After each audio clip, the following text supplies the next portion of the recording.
بسم الله الرحمن الرحيم نحمده ونصلي على رسوله الكريم أما بعد أعوذ بالله من الشيطان الرجيم بسم الله الرحمن الرحيم وذكر فإن الذكرى تنفع المؤمنين صدق الله مولانا۔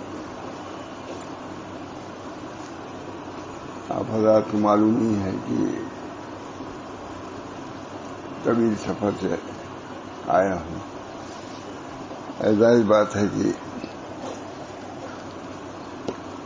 الحمدللہ بہت سے نیک لوگوں سے ملاقات ہوئی، ان کی زیارت ہوئی، علماء کا بڑے سے بڑا مجمع کچھ بیان کرنے کی بھی توفیق ہوئی۔ الحمدللہ معلوم ہوا کہ اب بھی بہت سے طالبین موجود ہیں، کمی ہے مگر ہیں۔ عالم یہ خالی نہیں رہے گا، اللہ تعالیٰ کے طالبین ہر زمانے میں رہیں گے، اور اس طلب میں اپنے تن من دھن کی بازی بھی لگا دیں گے۔ بہت سے ایسے ہزاروں آدمی سے ملاقات ہوئی ہوگی، سورت میں بھی، احمد آباد میں بھی، بڑودہ، بہت کثیر تعداد میں لوگ وعد میں شریک ہوئے اور اپنے طلب کا اظہار بھی کیا، تقریروں کو غور سے سنا اور پسند کیا۔ یہ اللہ کی بات۔ اللہ تعالی مزید طلب پیدا فرمائے۔ طلب کا پیدا ہونا بہت ضروری اور بہت بڑی نعمت ہے۔ اخیر میں جو تقریر کیا، اسی میں تقریر کیا، وہاں کے لوگوں کی طلب کو دیکھ کر کے جوگ در جوگ آنے کو، عورتیں اور مردوں کو، کہ میں تصور بھی نہیں تھا کہ اتنے لوگ بھی وعد میں بیان میں شریک ہوتے ہیں۔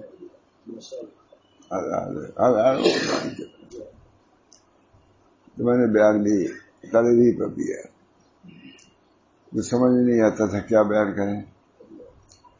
میرے گر نہ خاص سے داد نہ داد خاص، یہ بہت مشہور مقولہ ہے، حضرت خواجہ محمد معصوم رحمۃ اللہ علیہ کا۔ گر نہ داد خاص، گر نہ خاص سے داد نہ داد خاص، اگر وہ دینا نہ چاہتے تو طلب بھی نہ دیتے۔ اب بھی اللہ تعالیٰ کے طالبین موجود ہیں، اس کی قدر کرنے والے بھی موجود ہیں۔ اللہ رب العزت کی عنایات، ان کے الطاف اب بھی عام ہے۔ جو لوگ چاہتے ہیں اللہ تعالیٰ ان کی رہبری فرماتے ہیں، ان کے لیے طریق کو آسان فرماتے ہیں۔ علماء کی جماعت بھی الحمدللہ ایسی ہے جو پسند کرتے ہیں۔ بہت سے ایسے لوگ جن کا دین سے تعلق نہیں، وہ بھی دین کو پسند کرنے لگتے ہیں، دین کی باتیں سنتے ہیں۔ تو اس سمجھ میں یہ آیت آئی، وَذَكِّرْ فَإِنَّ الذِّكْرَىٰ تَنفَعُ الْمُؤْمِنِينَ۔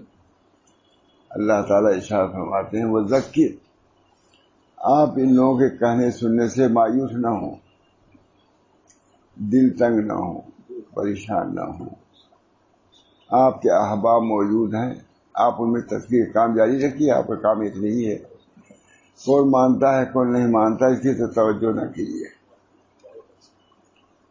احباب حاضرن بعدا چہ حاجت، جب احباب موجود ہیں تو تم کو دشمنوں سے کیا تعلق؟ خود حضرت پاک صاحب ابوبکر صاحب تشریف لائے حضرت کی وفات کے بعد، ہم لوگ سے جمع کہا کہ دیکھیے آپ لوگ اپنا کام کیجیے، بہت نصیحت، یہ نہ دیکھیں کہ کتنے لوگ آتے ہیں، یہ دیکھیں کہ آپ کیا کرتے ہیں۔ بہت نصیحت ہے، کتنے آدمی آئے نہ آئے اس کی فکر نہیں ہے، بس آپ کو اصول کے مطابق کام کیجیے۔ معاملہ فساد نصیحت کی. اللہ تعالیٰ کا شکر ہے. طالبین تو ہیں ہی دنیا میں. آپ کام کریں گے آپ سے یہ نہیں پوچھا جائے گا کتنے لوگ آتے تھے, آپ سے یہ پوچھا جائے گا کیا آپ کرتے تھے. اس بنا پر یہ معلوم ہوا کہ واقعی اب بھی طالبین ہیں. اللہ کے بھروسے پر کام کرے, انشاءاللہ عزیز کام ہوگا. کل بھی سنایا تھا میں نے, حضرت ماتھانی رحمۃ اللہ علیہ نے حضرت ماں عبد الغنی صاحب سے, ماں شاہ رسول اللہ صاحب سے فرمایا, تو کیسے روایت کوئی خاصی سے روایت مجھے معلوم ہوئی تھی شروع میں, کہ آپ اخلاص سے کام کریں, آپ اخلاص سے کام کریں, لوگ متوجہ ہوں گے اس لیے الفاظ. پہلے اخلاص سے کام کرنے کی ضرورت ہے, شروع کیجیے اخلاص. اللہ تعالیٰ مجھے بھی توفیق دے. الحمدللہ جانے کے بعد معلوم ہوا کہ اب بھی بہت سے طالب ہیں, اور اس کے بعد اچھے لوگ, ایسے لوگ ملے جو شاید ایسے جلسوں میں شاید آئے بھی نہیں تھے, ایسے ملے رات بھر کو ایسے ہی رہا تھا ہوا. اللہ تعالیٰ اپنے فضل و کرم سے اپنی طرف متوجہ فرمائے, اور اب بھی ہیں ایسے. وذکر فإن الذکر تنفع المؤمنین. آپ تذکیر کا کام کیا کیجیے, ذکر کا نفع مومنین کو پہنچے گا. وذکر فإن الذکر تنفع المؤمنین. آپ تذکیر کیے, مومنین کو نفع ہوگا, نا امید نہ ہوئیے. یہ مومنین آپ کی جانشان ہیں, آپ کی باتوں کو سنیں گے, اثر لیں گے. اس وجہ سے آپ اعداء کی طرف توجہ نہ کیجیے. مخالفین تو مخالفت کریں گے, لیکن اپنے دوستوں کو صحیح دین پہنچاتے رہیے. نبی کو حکم ہو رہا ہے وذکر فإن الذکر تنفع المؤمنین, مومنین کو نفع ہوگا. کلیہ بدلا دیا. یہی سے علامہ شعرانی نے ایک بات لکھی ہے جو بہت قابل غور ہے. حضرت سنا وذکر فإن الذکر تنفع المؤمنین. آپ تذکیر کیجئے, مومنین کو ذکر کا تذکیر کا نفع پہنچے گا. اس سے بات معلوم ہوئی کہ تذکیر کا فائدہ مومنین کو پہنچتا ہے. اگر کسی مومن کو نفع نہیں پہنچ رہا تو اس کو غور کرنا چاہیے کہ ہمارے ہاں ایمان ہے یا نہیں, کیونکہ کلیہ بتلایا ہے. آپ تذکیر کیجئے, تذکیر کا نفع مومنین کو پہنچے گا.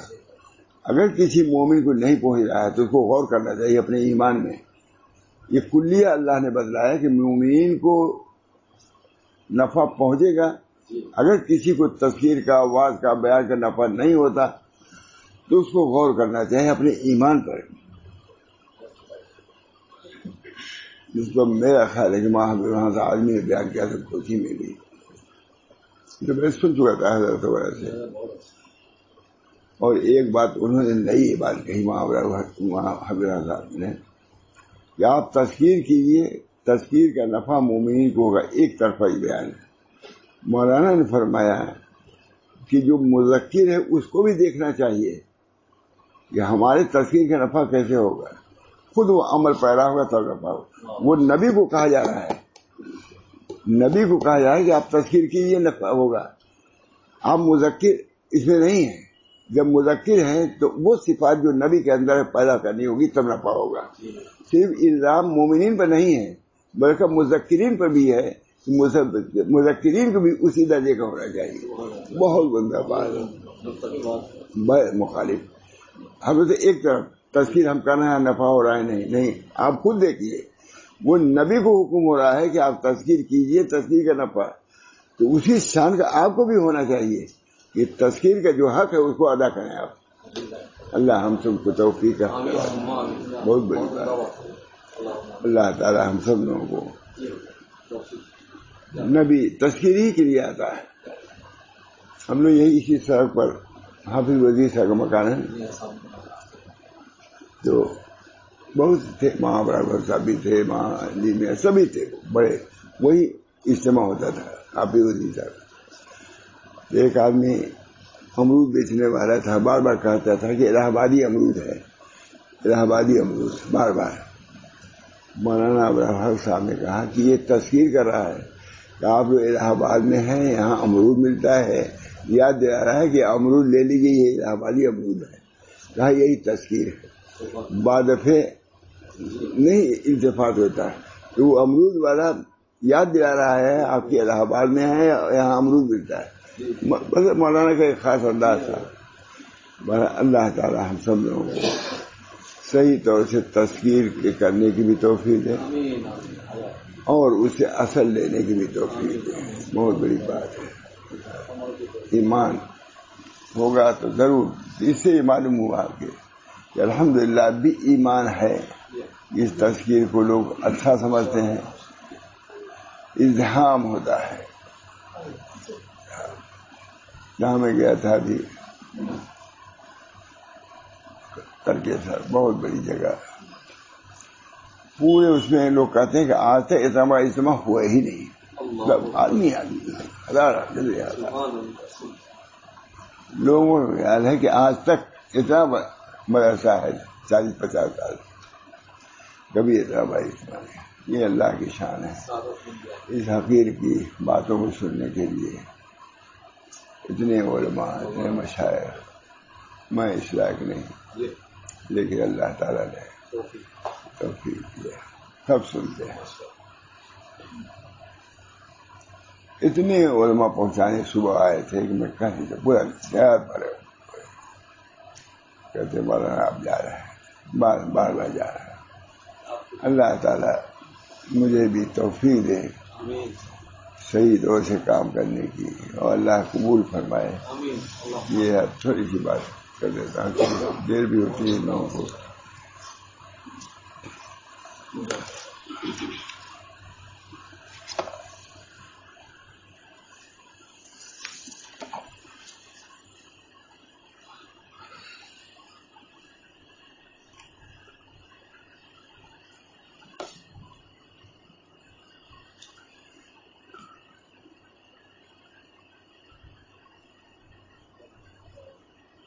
بہت عمدہ اخیر میں منہاج العابدین سے نقل کیا ہے، بولا تو نکلا تو تھوڑا سا سنا دوں آپ کو۔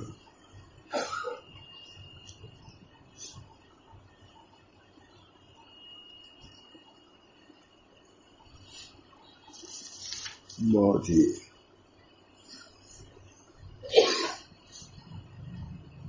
منہاج العابدین سے آخرت کے وعد و وعید کے بیان میں، اخیر کی کتاب میں منہاج العابدین، اور یہ بیان بھی اخیر کا، اس کتاب کے اخیر کا، کتاب بھی منہاج العابدین اخیر کی ہے۔ اس وجہ سے ہم لوگوں کو حضرت نے پڑھایا ہے اس کتاب کو، اور عربی منہاج العابدین منگائی گئی اور پڑھایا حضرت نے۔ اس وجہ سے بہت اہم ہے، تھوڑا سناتا ہوں، دیر ہو رہی ہے۔ آخرت کے وعد و وعید کے بیان میں ہم اس سلسلے میں 5 قسم کے حالات کا ذکر کرتے ہیں۔ امام غزالی فرما رہے ہیں، موت، قبر، موت کا تصور ہوتے ہی ہے۔ حضرت نے ایک حدیث کی، اور آخری حدیث وہ ہے جس پر حضرت کرام کیا ہے، قبر میں سب سے پہلے طہارت کے متعلق سوال ہوگا، یا نہیں ہوگا؟ قبر میں سب سے پہلے، قیامت میں سب سے پہلے نماز کے بارے میں، اور قبر میں سب سے زیادہ طہارت کے بارے میں۔ چنانچہ طہارت کا اتنا اہتمام فرمانے لگے اس حدیث کے بعد کہ دیکھو کوئی ناپاک چیز ہمارے کمرے میں نہ رہے۔ حالی بھی برتن بعد مجبوری ہوتی ہے، نکلوا دیا، پھر کبھی نہیں دیکھا۔ جب اس حدیث کو پڑھا پھر کبھی نہیں دیکھا، عملی طور سے ڈرتے تھے۔ دیکھو حدیث ہے قبر کے متعلق کہ سب سے پہلے قبر میں طہارت کے متعلق سوال ہوگا، تو طہارت کا بہت اہتمام فرمانے لگے تھے اور بہت بیان فرماتے تھے طہارت کا۔ موت، قبر، قیامت، ترتیب سے ہے مطلب موت آئے گی، قبر سے سابقہ ہوگا، تو قیامت آئے گی، پھر جنت اور دوزخ آئے گی، فریق فی الجنت فریق فی السعیر۔ ابراہیم ادھم نے اپنی حکومت چھوڑ دیا تھا، بہت بڑے آدمی تھے. لوگوں نے کہا حضرت آپ سے چھوڑائے چلیے، مختصر کہا. میں کہا بتلاؤ، ایک فریق جنت میں ہے، ایک فریق دوزخ میں، میں کس میں سے ہوں یہ بتلا دو اور مجھے اطمینان دلا دو، چاہے حکومت کرنے چلتا ہوں. اور جب تک یہ نہ معلوم ہو میں حکومت نہیں کر سکتا. بہت ابراہیم اعظم کا نام سنا ہوگا، بہت بڑے آدمی. فریق فی جنت، ایک فریق جنت میں، یہ ہم کو یقین دلا دو کہ میں کس میں سے ہوں. اور جب تک یہ نہ یقین ہو میں کبھی حکومت نہ آؤں گا نہیں. ہر مقام کے مناسب ان حضرات عظیمہ کا تذکرہ جو نیکوکار، نافرمانوں، نیک کام میں کوتاہی کرنے والوں، نیکی میں پوری کوشش کرنے والوں کو پیش آئیں گے. ہر ہی آدمی پیش آئے گا. موت کا بیان. اس باب میں دو آدمیوں کا حال ذہن میں رکھو. ایک تو وہ جو ابن شورہ سے مروی ہے، وہ بیان کرتے ہیں کہ ایک دفعہ میں اور شابی ایک مریض کی عیادت کو گئے. اس پر نظر کی حالت تاری تھی واقعات، اور اس کے پاس بیٹھا ہوا ایک شخص اس کو کلمہ لا الہ الا اللہ وحدہ لا شریک لہ کی تلقین کر رہا تھا. ایک شخص موت کو. حضرت شابی نے اس شخص سے کہا مریض سے نرمی اور شفقت سے پیش آؤ. اتنے میں مریض بول اٹھا اور کہنے لگا تو مجھے کلمے کی تقریر کرے یا نہ کرے میں یہ ضرور پڑھوں گا کہ اس مریض نے قرآن کریم کی الفاظ پڑھے وَأَلْزَمَهُ كَلِمَةَ. تم کرو ہی نہ کرو میں پڑھوں گا. یہ مطلب کہ ایمان کا خاتمہ ہوا. وَأَلْزَمَهُ كَلِمَةَ التَّقْوَى. اللہ تعالیٰ نے کلمہ تقوی ان کے لیے لازم کر دیا اور اس کے بہت حقدار و اہل تھے. تو شعبی نے کہا الحمدللہ الذی نجا صاحبنا، اس اللہ کے حمد و ثنا ہے جنہیں ہمارے دوست کو نجات دیتی ہے. ایمان پہ خاتمہ ہوا. اس کی فکر ہونی چاہیے. اللہ تعالی ہم سب لوگوں کو کلمہ اخیر کلمہ طیبہ. دوسرا واقعہ وہ ہے، اب یہ بھی سنیے کتنی اہم، حضرت نے سنایا بہت سب پر اثر ہو. دوسرا واقعہ وہ ہے جو حضرت فضیل بن عیاض سے مروی ہے کہ اپنے شاگرد کے پاس پہنچے، آخری وقت تھا، جو مر رہا تھا. آپ اس کے سر کے پاس بیٹھ گئے اور سورہ یاسین پڑھنے لگے. حضرت فضیل کتنے بڑے آدمی فضیل بن عیاض گئے اور سورہ یاسین پڑھنے لگے. دوسرے نے کہا سورہ یاسین پڑھنی بند کر دیں. استاد سے کہا کہ مت پڑھو. پھر آپ نے اسے کلمہ لا الہ الا اللہ کی تلقین کی، مگر اس نے کہا میں یہ کلمہ نہیں پڑھوں گا.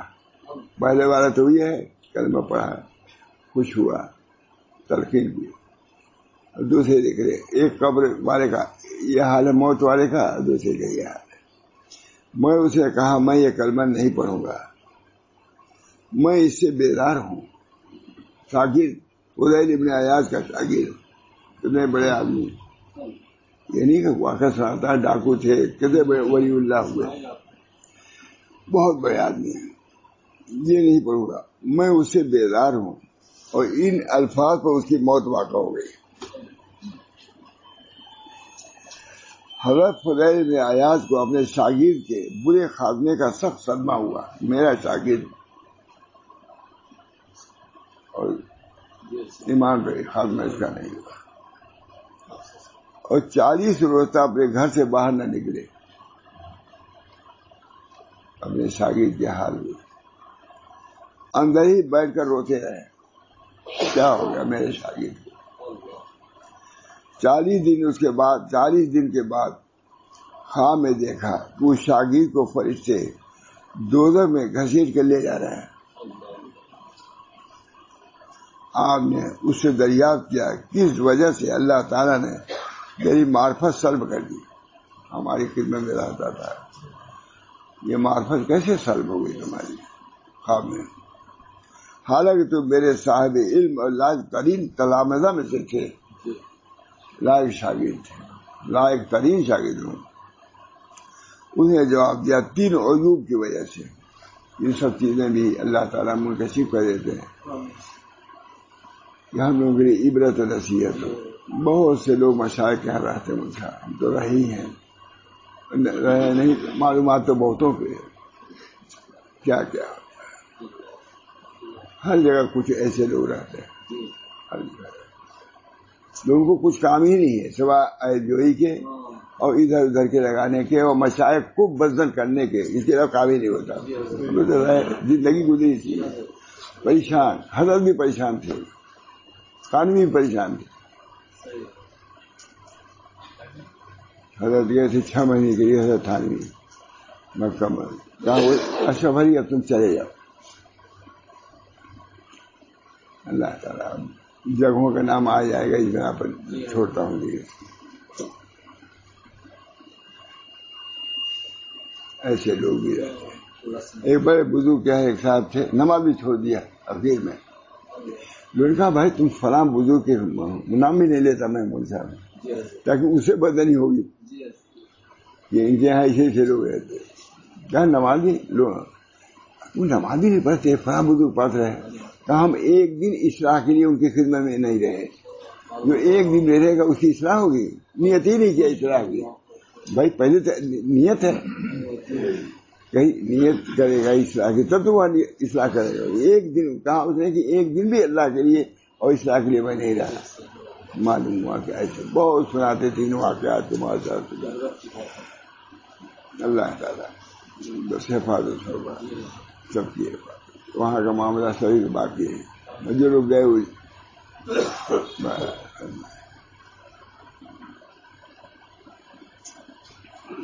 آپ نے اسے دریافت کیا کہ کس وجہ سے اللہ نے تیری معرفت سلب کر دی، حالانکہ تو میرے صاحب علم اور لائق ترین تلامذہ میں سے تھے.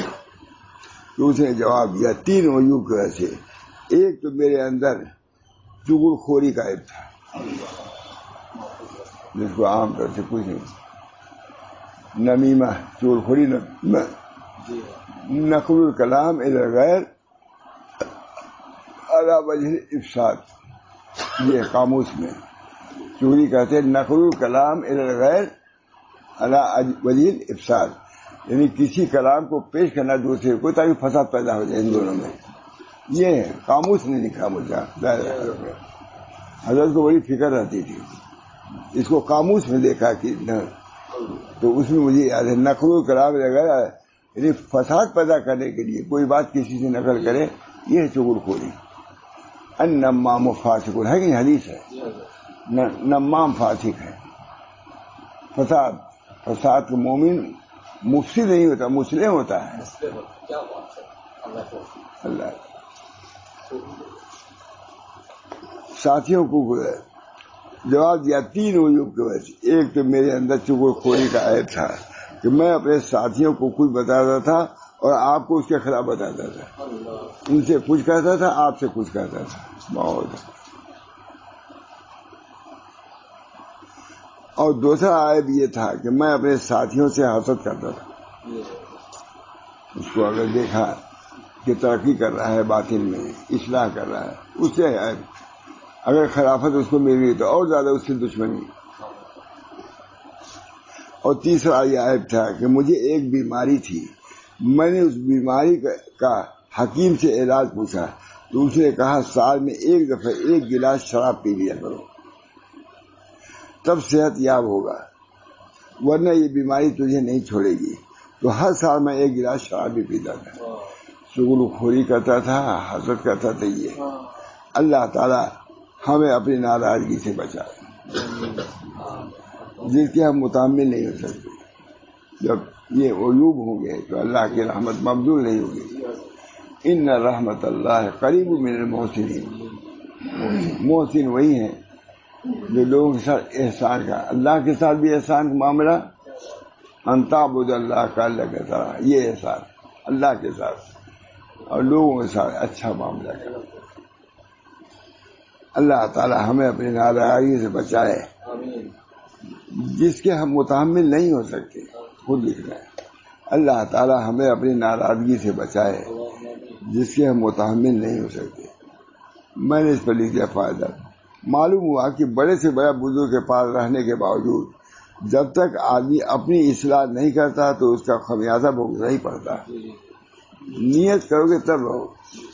آپ بڑے سے بڑے ڈاکٹر کہیں چلے جائیں، علاج ہی نہ کریں یا پرہیز نہ کریں، کیا جواب؟ جیسا کہ خصال بد کی بنا پر حضرت فضیل بن عیاض جیسے بزرگ کے شاگرد خاص کا یہ حال ہوا کہ ایمانی سے ہاتھ دھو بیٹھا، یہ ہمیں پالا ہے، ٹھیک ہے، یہ متنبہ کرنے کے لیے لکھتا۔ پھر اس کے بعد حالات اللہ تعالی ہم سب لوگوں کو اس حال بد سے محفوظ رکھے، اپنی اصلاح کی فکر کہ زندگی ہی میں اصلاح کرنی ہے، مرنے کے بعد موقع نہیں ہے۔ تھوڑی سی توجہ کرے، ہو سکتی ہے۔ لا یکلف اللہ نفسا الا وسعها، اللہ تعالیٰ نے جب اصلاح کو فرض کیا ہے تو اصلاح کا انہوں نے وہ اصلاح کی استعداد بھی دیا کہ اصلاح کر سکتا ہے۔ اللہ تعالیٰ ایسی چیزوں مکلف نہیں کرتا جو ہمارے بس میں نہ ہو۔ معلوم کہ اپنی اصلاح ہمارے بس میں ہے، یہ ہماری کوتاہی کم نہیں کرتے، تو اس کا الزام اللہ پر نہیں آئے گا، آپ پر آئے گا۔ لا یکلف اللہ نفسا الا لہا ما کسبت وعلیہا ما اکتسبت، جو کرے گا اچھا اس کا نتیجہ دیکھے گا، لہا ما کسبت وعلیہا ما اکتسبت، جو برا کرے گا اس کا نتیجہ دیکھے گا۔ بہرحال مومن کو تو اس چیز کی فکر رہنی ہی چاہیے۔ آج الحمدللہ بہت سے لوگ ایسے ہیں جن کو فکر ہے، اس سے انداز یہ لگا کہ بہتوں کو فکر ہے۔ ایسے ایسے لوگ آئے مجھ صاحب کہ میں کیا کہوں، فلاں مد مبتلا ایسا کر، یہ سب توبہ کرے، توبہ کرے۔ اللہ تعالی ہم سب لوگوں کو توبہ نصوح کی توفیق عطا فرمائے۔ ہر آدمی کو یہ نہیں کہ فلاں ڈاکو تھا فلاں نہیں، سبھی کے لیے ضروریت ہے توبہ، اللہ کی طرف رجوع۔ اللہ رحیم ہے، کریم ہے، رحم کا معاملہ فرمائے گا۔ بہرحال مختصر ہے، مولانا وغیرہ کا مدرسہ ہے، دعا کیجیے اللہ تعالی ہم سب لوگوں کو یہ مختصر باتوں سے بھی عظیم نفع عطا فرمائے کہ اللہ تعالی ربنا لا تزغ قلوبنا بعد إذ هديتنا وهب لنا من لدنك رحمة إنك أنت الوهاب ربنا لا تزغ قلوبنا بعد إذ هديتنا وهب لنا من لدنك رحمة إنك أنت الوهاب۔ اللہ تعالی ہم سب کو اپنے اصلاح کی فکر پیدا فرمائے، اصلاح کی فکر پیدا فرمائے۔ نفس کتنے ہی مزاحم ہو، جب آدمی چاہے گا اصلاح کرنا اللہ اصلاح کی توفیق دے دے گا، اور جب نہیں چاہے گا تو معمولی چیز کی بھی اصلاح سے گریز کرے گا۔ اللہ ہم سب کو اپنی اصلاح کی فکر پیدا فرمائے، اور اللہ تعالی ہماری اصلاح فرما دے، اور قیامت میں اللہ تعالی نیکوں کے سامنے رسوا نہ فرمائے۔ ربنا تقبل منا انک انت السمیع العلیم برحمتک یا ارحم الراحمین، بحرمت سید نبی الکریم صلی اللہ تعالی علیہ وسلم۔